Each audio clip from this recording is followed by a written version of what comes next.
नमस्कार। National views में आप सभी का स्वागत है। मैं आलोक श्रीवास्तव। इस वक्त भारत और चीन के बीच काफ़ी तनातनी की स्थिति है। 20 भारतीय जवानों के शहीद होने के बाद भारत के लोगों में चीन के प्रति काफ़ी गुस्सा है।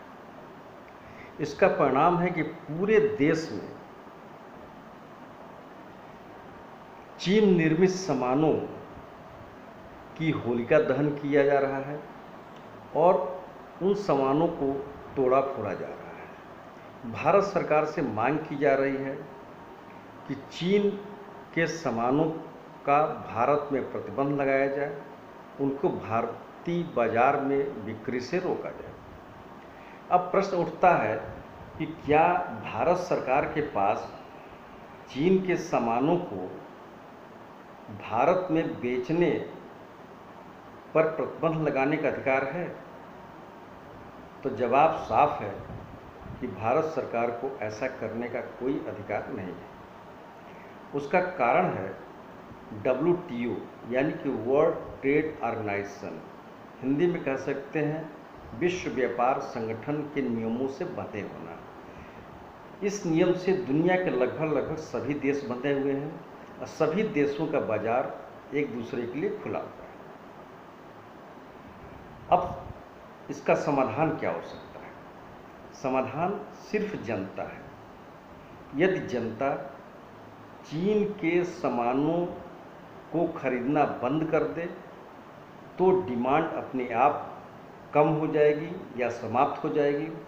ऐसी स्थिति में व्यापारी सामान को चीन से नहीं मंगाएगा। कोई भी देश या कोई भी व्यापारी किसी व्यक्ति से दबाव में कोई सामान खरीदने को नहीं कर सकता। अब हमारी स्वेच्छा पर है उन चीन के सामानों को ले या न ले, तभी हम समस्या का समाधान खोज सकते हैं।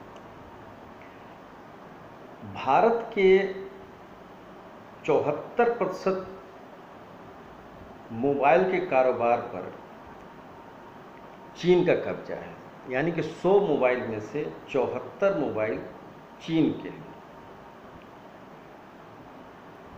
यदि हम मोबाइल चाइना का लेना छोड़ दें तो हमारे पास सिर्फ 26% मोबाइल रह जाएगा, यानी 74% की कमी हो जाएगी। अब इन कमी को पूरी करने के लिए भारत के कारोबारियों को चाहिए कि वह 74% मोबाइल का उत्पादन करें, तभी डिमांड और सप्लाई बराबर हो। यदि ऐसा नहीं किए तो बाज़ार में क्राइसिस पैदा हो जाएगी और व्यापारी उसका बेजा फ़ायदा उठाते हुए ज़्यादा दाम पर बेचेंगे, यानी कि महंगाई बढ़ जाएगी।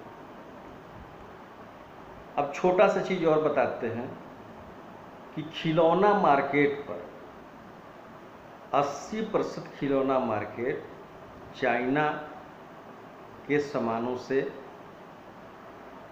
भारत में भरा हुआ है। झालर चाइना से आ रहे हैं, चीनी मिट्टी के बर्तन चाइना से आ रहे हैं। ये नॉन टेक्निकल है, इसमें बहुत ज़्यादा ज्ञान की आवश्यकता नहीं है। इसके बावजूद यदि 80% सामान चीनी मिट्टी, खिलौना, पिचकारी ये चाइना से आ रहे हैं, इसका मतलब कि हमको बना बनाया खाने की आदत पड़ गई है। हम बगैर मेहनत करके कुछ जो मिल जाता है उसी से काम चलाते हैं। यदि इनका उत्पादन तो आसानी से भारत में किया जा सकता था, लेकिन हमने किया नहीं, और जिसने किया वो प्रॉफिट ले रहा है। तो यदि इन चाइना के सामान से बचना है तो हमें भारत में ही चीनी मिट्टी के बर्तन, मोबाइल, खिलौना, झालर आदि बनाने पड़ेंगे, जिससे कि मार्केट में उसकी आवश्यकता की पूर्ति होती रहे। यदि अचानक आप रोकेंगे तो क्राइसिस पैदा हो जाएगी और महंगाई आसमान छूने लगेगी इन सामानों की। तो हमें इन सामानों के प्रति आत्मनिर्भर होना पड़ेगा। हमें कंपटीशन में आना पड़ेगा कि इन सामानों को बनाएं और ऐसा बनाएं कि इनकी गुणवत्ता भी रहे और चाइना के सामानों से इनका दाम भी कम रहे। जब मार्केट में चाइना के सामान भी होंगे, भारत के सामान भी होंगे, भारत के सामान की गुणवत्ता बेहतर होगी, उनके दाम कम होंगे, तो जनता अपने आप ही भारत निर्मित सामान लेगी। उसके लिए किसी को दबाव बनाने की आवश्यकता नहीं है। यदि आप सड़क पर चल रहे हैं और कोई व्यक्ति 40 किलोमीटर प्रति घंटे की रफ्तार से जा रहा है, तो आप उसे यह नहीं कह सकते कि तुम सड़क से बाहर हो जाओ। आप 50 किलोमीटर प्रति घंटे की रफ्तार से बगल से गुजरेंगे तो अपने आप ओवरटेक करके निकल जाएंगे। वही हाल व्यापार का है। आप बेहतर सामान बनाइए, गुणवत्तापरक सामान बनाइए, कम कीमत बनाइए, तो निश्चित तौर से लोग भारत के सामान खरीदेंगे, कोई चाइना के सामान नहीं खरीदेगा। अब दूसरा प्रश्न ये है, क्या प्रतिबंध लगा करके आप विकास कर सकते हैं? इसका ही उत्तर ना नहीं होगा। आपको बताएं, जब चीन में माओ का शासन था, उस वक्त चीन बंद अर्थव्यवस्था थी, यानी वहाँ ढेर से सामानों का बहिष्कार किया जाता था। माओ के शासन के बाद चीन ने अपना मार्केट दुनिया के लिए खोल दिया। सामानों के आने से कंपटीशन बढ़ा और कंपटीशन से बेहतर सामान की उत्पादन हुआ और कम दामों पर हुआ, और चीन एक आर्थिक ताकत के रूप में उभरा। दूसरा उदाहरण आपको मैं बताता हूँ जापान और अमेरिका का। अमेरिका ने 1945 में जापान के 2 शहरों पर परमाणु बम गिराए थे। 6 अगस्त और 9 अगस्त को हिरोशिमा और नागासाकी पर परमाणु बम गिराए गए थे। उससे जापान को भारी क्षति हुई थी।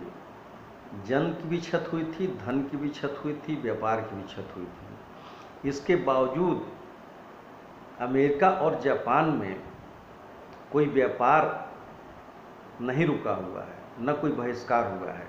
जापान ने कोई बहिष्कार नहीं किया, बल्कि जापान ने मेहनत करके, एक छोटा देश होते हुए भी, हमसे जनसंख्या में भी काफ़ी कम है, हमसे क्षेत्रफल में भी काफ़ी कम है, लेकिन आज विकसित देश है, मेहनत करके अपने सामानों का उत्पादन किया कम कीमत में गुणवत्तापरक।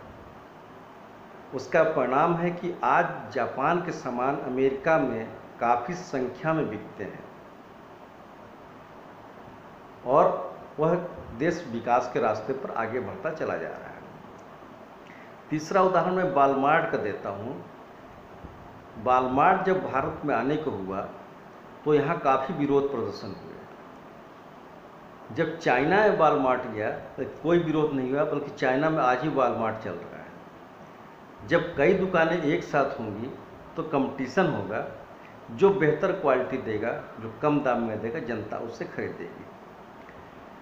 आप भारत में भी देख सकते हैं कि जिस मोहल्ले में एक दुकान होती है, वह दुकानदार मनमानी दाम वसूलता है, जनता ही मजबूर होती है। लेकिन वहीं पर अगर 5 दुकानें खुल जाती हैं तो उस दुकानदार व्यवहार में भी उसका अच्छा हो जाता है, सामान भी गुणवत्तापरक देता है और दाम भी किफ़ायती लेता है। तो हमें कंपटीशन करना सीखना चाहिए, विरोध करना नहीं। यदि हमें आगे बढ़ना है, विकास के रास्ते पर बढ़ना है, तो हमें चाहिए कि हम कम कीमत पर गुणवत्तापरक सामान बनाएं, जिससे हम भारत में तो उसे बेच ही सकें, बल्कि दुनिया के देशों में भी निर्यात कर सकें। अभी तक वह स्थिति भारत में नहीं बन पाई है।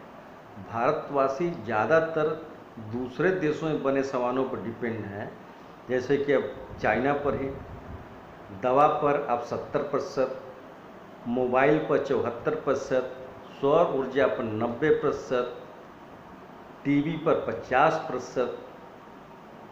अगर यही चीज़ आप अपने देश से बनाए होते तो यहाँ के सभी लोगों को रोजगार भी मिलता है और हम बेहतर गुणवत्ता पर सामान बना करके विदेशों में निर्यात करते, तो उससे हमको धन की ही प्राप्ति होती। इसलिए विरोध करने के बजाय भावनाओं में उलझने के बजाय हमें आत्मनिर्भर बनकर अपनी ताकत को बढ़ाना है, अपने सामान की क्वालिटी को बढ़ाना है और सामान की कीमत कम रखते हुए बढ़ाना है।